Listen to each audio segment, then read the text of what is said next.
Rádio Gilão, em 98.4 Tavira e 94.8 Algarve e online radiogilão.com. Sempre consigo, em cada dia. De hora de Sintoniza-te, o apontamento semanal de Hélia Ramos, psicóloga e psicoterapeuta. Bem-vinda, Hélia. Olá, Ana Cristina. Cá estamos no nosso momento da semana para partilharmos aqui com os nossos ouvintes, casais, aqui dicas e momentos de reflexão que possamos ajudar lá em casa. É isso que se quer, não é? É isso mesmo, já estamos aqui num novo apontamento. Neste processo das brigas, de que queremos que ninguém brigue. Ficámos a saber na passada semana de que, afinal, há momentos em que até brigas não, mas discussões até podem ser úteis, não é? Sim, sim, os conflitos são importantes, são naturais, são normativos e podem ser aproveitados e o casal pode realmente aproveitar o conflito para crescer em conjunto e para se sentirem mais unidos, para se reajustarem, para se sintonizarem. É isso mesmo. E não o oposto. É verdade. Mas às vezes é preciso aprender a fazer isso. Pois é, e para isso temos aqui a nossa psicóloga. Agora, hoje, queremos aqui saber o que é afinal preciso e aguentar por dia para evitar uma conversa desconfortável que leve para lá do limite de cada um de nós. Há assim muitos itens, muitos momentos, muitos pontos em que uma pessoa deve aguentar até que lhe salta a tampa. É uma conversa interessante. Não é? Até que ponto, não é que nós devemos tolerar. Sim. E quando é que devemos colocar os limites. Certo. E esse é o nosso tema hoje. Portanto, hoje vamos falar sobre os limites. E muitas vezes o que é que se tolera? Tolera-se a toalha deixada em cima da cama, a decisão tomada que um toma e não pergunta ao outro, a piada que magoa, mas que pensamos assim, não vale a pena falar mais disso, o cansaço que muitas vezes é ignorado, aquela louça que fica lá e que não está à nossa maneira, ou então estamos ali de forma repetitiva. O esquecer de comprar o pão. Enfim. Portanto, há muitas situações, não é, diariamente que podemos evitar ou não, de acordo com o desconforto também que cada um sente. E como emocionalmente estamos, não é? Exatamente. Há dias e dias, não é? Há dias e dias, e isso também conta muito. A questão é que às vezes isto torna-se um padrão.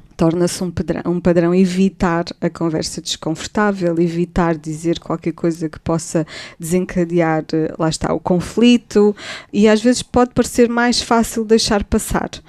Mas o que acontece quando essas pequenas coisas deixam de ser tão pequenas, não é? Porque às vezes, vamos ignorando, vamos deixando de dizer, vamos evitando para não ter chatices, vamos nos adaptando, vamos aguentando, mas às vezes estas coisas vão-se acumulando e aquilo que no início da relação parece pequenino e não provoca irritação e que não provoca desconforto porque estamos apaixonados e porque... Sim, relevamos sempre. Exatamente. Mas depois com o tempo, com a rotina, muitas vezes com os filhos, com o stress, com o cansaço, estas coisas pequenas, quando são ignoradas, às vezes deixam de ser pequenas e transformam-se em algo enorme, num muro enorme. E nós hoje queremos falar de limites, não como muros, mas como algo que pode fortalecer e aproximar um casal.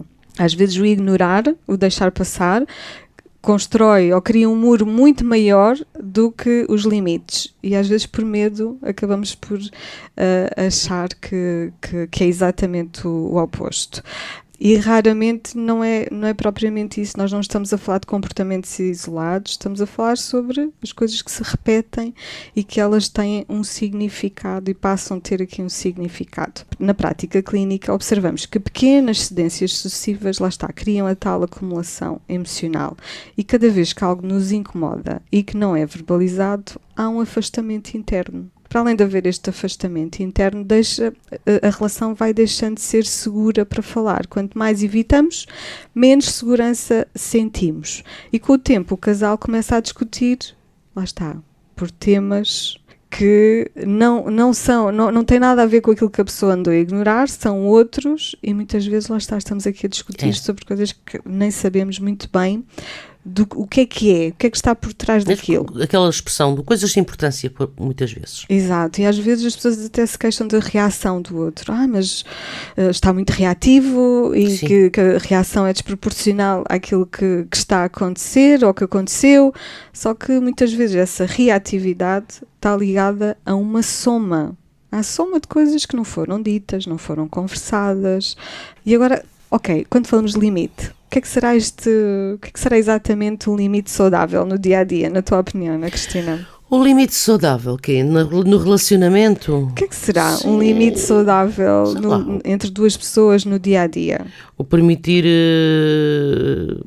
que esqueça qualquer coisa sem explodir, sem despoltar, mas também ao mesmo tempo pensamos assim, sim, se sistematicamente a mesma coisa acontece, portanto, olha, começa a ser mais do mesmo. Epá, sei lá, o relacionamento em que um diz uma coisa e que o outro não explode e estás sempre com a mesma coisa, deve ser por aí, não, Hélia, não? Ou seja, esta questão de chamar a atenção que o outro está sempre... E uns que diz sempre que o outro fala sempre a mesma coisa. E o outro diz, eu digo todos os dias e acabas por te esquecer. E quando a pessoa entra nesse registro, geralmente, pela tua experiência, qual é a reação do outro? Ou seja, quando nós dizemos, olha, estou constantemente, todos os dias, a dizer-te a mesma coisa. Geralmente, qual é a tendência... Como é que o outro geralmente responde? Da ideia que tenho é, olha, mas eu acho que da própria pessoa, eu acho que a própria pessoa é que acaba por dizer, olha, esquece lá isso, estás farta de dizer, é melhor esquecer o assunto, porque isso, por mais que digas, acontece sempre. Aí seria algo... O ideal, não é? O ideal, não é bem o ideal, porque acaba... Uma forma humilde de responder. Mas acaba por fazer esse acumular de situações que depois se podem refletir noutras coisas. Acaba. E essa até é a forma mais pacífica de responder. Porque geralmente as pessoas, quando ouvem todos sempre a dizer a mesma coisa e fazes sempre da mesma maneira, lá está o sempre, o outro geralmente o que é que faz? Defende-se, pois. Ou protesta ou ataca. Sim, ou por qualquer motivo não deu, por qualquer coisa, fui fazer outra coisa entretanto. Exatamente, esse tipo de situação, é? Exatamente, e vai sentir que não foi o suficiente, ou seja, vai sentir ali muitas coisas e que muitas vezes nem dão abertura à mudança, ou seja, aquele limite acaba por não ser eficaz pela forma como ele é comunicado. E aqui, lá está, o processo terapêutico pode aqui ajudar, portanto, ajudar as pessoas a expressarem, a aprenderem a expressar claramente o que é importante para elas, sem desvalorizar o outro. Por exemplo, exemplos práticos. Preciso que me avises se vai chegar mais tarde, porque se a pessoa estiver a organizar o jantar, não tem a ver, lá está, não tem a ver com o controlo, porque depois é importante distinguir isto, mas sim com a questão da organização. Não é? Que não custa dizer, olha, para mim é importante que me possas avisar e avisando está tudo bem porque eu reorganizo-me. Ao dizer não me sinto confortável com aqueles comentários que habitualmente surgem, ou gostaria ou preciso que as decisões importantes possam ser discutidas em conjunto. Ou seja, a forma como nós comunicamos ao outro aquilo que precisamos também vai determinar se o outro aceita ou não aceita, ouve e escuta, não é? Aquilo que nós estamos a dizer. A maneira como se diz faz toda a diferença. A maneira como se diz faz toda a diferença. Porque se nós dissermos de uma forma que não é ameaçadora para o outro... Do género, nesse sentido, vê lá se hoje não chegas tarde porque não sei o quê, não sei quanto. É diferente do que, olha, eu gostava que me dissesse a que horas chegas para que... Não. Exatamente. Essa forma já é uma forma de... Olha, vê lá o que é que fazes. Sim. Já é algo mais de controle, já é de chamada de atenção. Se eu comunicar a minha necessidade, eu não estou nesse registro. E o outro também aceita muito melhor, compreende muito melhor aquilo que eu estou a pedir. Portanto, lá está, a forma como nós dizemos as coisas faz a diferença. Mas é claro que para dizermos desta forma também temos que estar seguros, lá está, daquilo que precisamos e também, lá está, tem que haver aquela segurança e o outro também tem que estar disponível. E tem que estar tranquilo. Se eu estiver ativado emocionalmente... É mais complicado. Lá está, se eu estiver naquela acumulação, a viver naquele acumular, é muito mais complicado ter este discernimento e dizer às vezes as coisas num tom adequado. Porque o limite saudável, ele dá a oportunidade de regular o próprio comportamento. Ele dá a oportunidade de comunicar necessidades. Ele não impõe o controlo. E esta é a grande diferença. Esta é a grande diferença. E depois também há aqui outra questão, que lá está, às vezes é preciso irmos também à ciência e fundamentarmos tudo isto. Não sei se lembras, Ana Cristina, nós falámos aqui, há 2 programas, salvo erro, na questão da diferenciação do self, que é assim uma palavra que às vezes não é clara para as pessoas, mas que, resumindo, portanto, a diferenciação é tudo aquilo que nos torna diferentes do outro, e que, se por um lado nos aproxima, às vezes também pode provocar o próprio conflito e o afastamento. Nas relações maduras, quando as pessoas respeitam essa diferenciação, existe espaço para as pessoas viverem essa diferenciação, o casal consegue aproximar-se sem perder a identidade. Portanto, quando eu sinto que o outro respeita as minhas diferenças, que eu tenho espaço para ser diferente, para ser quem sou, eu se calhar também sinto mais segurança para comunicar aquilo que eu preciso. E a investigação mostra mesmo isso. Lá está, mais uma vez, aqui a teoria do apego. Se eu me sentir segura emocionalmente, eu consigo lidar melhor com a imprevisibilidade, eu consigo sentir em mim a consistência e a previsibilidade interna. Se eu tiver isto dentro, mesmo que fora seja imprevisível, isso não vai atrapalhar a minha segurança. E aí as coisas também funcionam de uma forma mais saudável. E é isto que a terapia sistémica evidencia, que os sistemas funcionam melhor quando existem fronteiras claras, que não são rígidas, não são difusas, quando existe um respeito pela diferença do outro e quando existe segurança emocional. Aí estão todas as condições reunidas para que os limites sejam comunicados e sejam respeitados e as pessoas comunicarem de uma forma adequada e respeitosa. Agora a questão é, porquê que isso é tão importante, não é? Porquê que é tão difícil? Pois é fácil. Porquê que é tão difícil as pessoas sentirem-se seguras para estabelecer limites? E quem diz isto não fala só disto da relação de casal. Sim. Mas no geral. Sim, no geral, de familiar, de laboral, e até muitas vezes, não é? Que as pessoas, entre colegas, não sei de humanos, nós provavelmente, não sei, por algum motivo emocional, não conseguimos fazer. As pessoas associam muito o limite ao não. Eu não consigo dizer o não consigo dizer que não ao outro. Não, e por regra, e é um pouco nós portugueses, quando alguém pergunta para o outro, estás bem? A pessoa não estando bem, não diz não, que não está bem.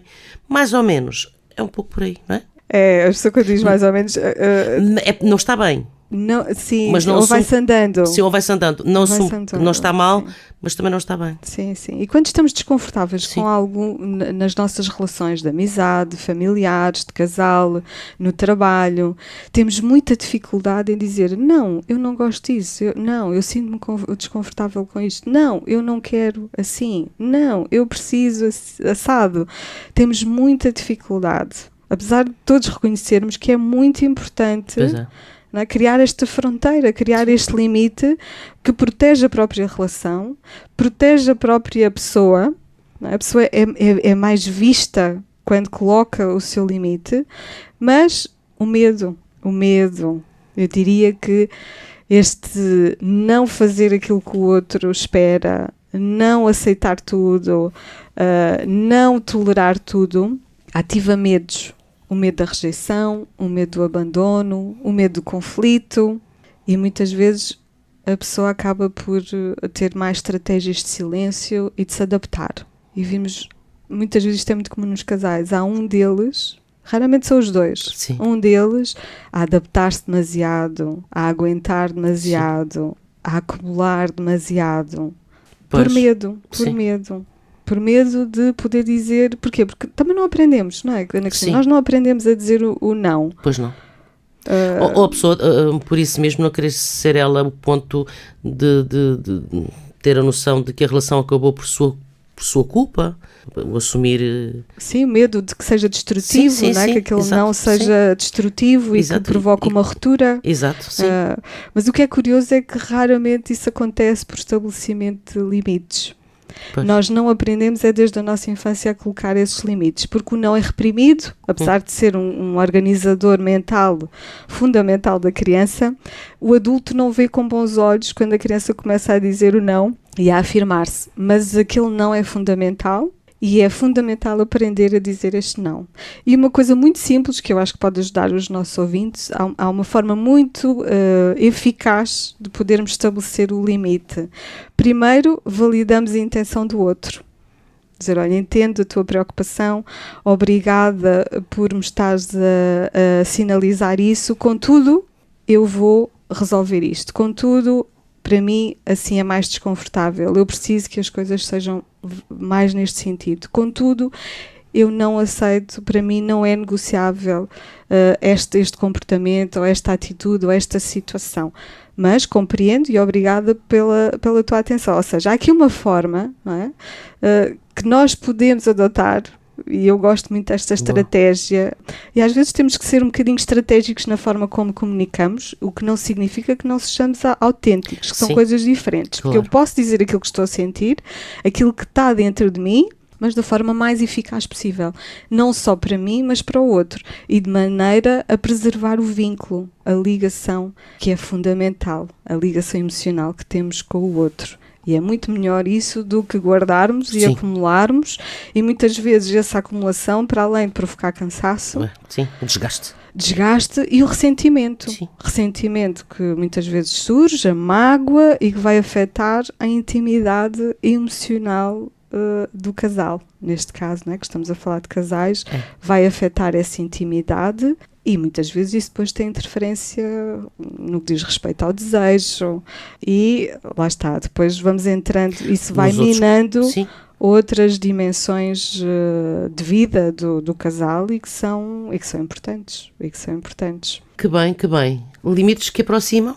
Limites que aproximam. E eu gostava de deixar aqui, lá está, esta estrutura que pode ajudar os ouvintes a comunicar os limites de uma forma mais eficaz. Portanto, eu diria, aquilo que eu sugiro é que descrevam o comportamento concreto, a situação, que expressem o que sentiram com aquilo, portanto, o impacto emocional que aquilo provocou, e depois o que precisam, portanto, que identifiquem as suas necessidades e que possam formular um pedido claro ao outro na primeira pessoa, portanto... Eu, retirando o tu, porque quando nós retiramos o tu, retiramos a ameaça. Sim. Parece que está logo com o dedo espetado e tudo. Exatamente, exatamente. Porque a relação é como um jardim partilhado. Se ninguém definir como plantar, o espaço fica caótico. Portanto, os limites são muito importantes para a organização.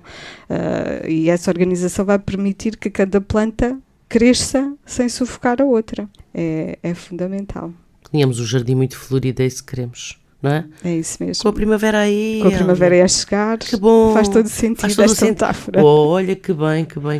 Queremos ajudar a que os casais vivam relacionamentos felizes, não é? Bem conseguidos. Aquelas fases menos boas, se for o caso, antes da linha que falámos, peçam ajuda. Exatamente, é isso mesmo. É assim. Os limites não afastam quando são comunicados com respeito. Eles ajudam cada elemento a manter-se inteiro dentro da relação.